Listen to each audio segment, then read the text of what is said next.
I'm also going to have with it, our side is going to be asparagus. I'm going to actually fry it in some bacon grease. And then we'll sprinkle it with a little bit of Parmesan. It should be very tasty. I'm going to go ahead and get started on my asparagus. And you'll see in the bag here where I cut off the ends, you know, the root end of the asparagus. I like to come about a fourth of the way up and slice it. I know this is a lot, but I like to pick out the young, tender bits of asparagus because the tender ones are my favorite. But over here in my skillet, I actually have went ahead and measured out 3 tablespoons of bacon grease. Yeah, save that bacon grease, y'all. It comes in real handy. Now you can do this. This is low carb, keto friendly, and you can do this just because it tastes great.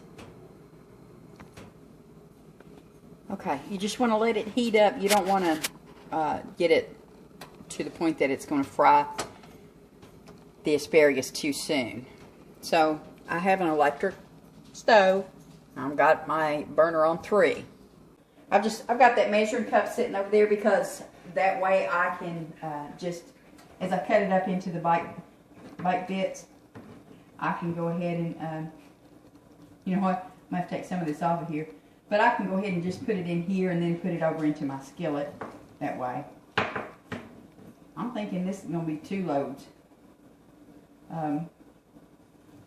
I used to not eat asparagus. My mother used to fix it when I was little, and you know, I didn't like it. I didn't like it because she opened a can and made it, okay? That's how Mommy did it. I don't know if she just didn't know how to make it fresh like this. I don't know. But I know I didn't like it because it was squishy. You know, some people just have that problem being able to have certain things in their palate just don't mix well with squishy things, and that was me with that. Okay, go ahead and pour it in there, and then I'm gonna stir it around so that I can get the bacon grease on all of it. Just that bacon grease alone heating up smells so good. My goodness. But now you're not going to fry these to the point that they're squishy soft, okay? Because that's not how you have to cook asparagus. But oh, I didn't show you all that before I cut those ends off, or after I cut the ends off, I did rinse this asparagus real well, and then I pat it dry with some paper towels. But we're going to do that. And see how I've got it. Look how it glistens from the from the bacon grease.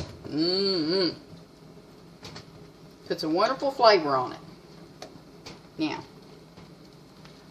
since I can't get my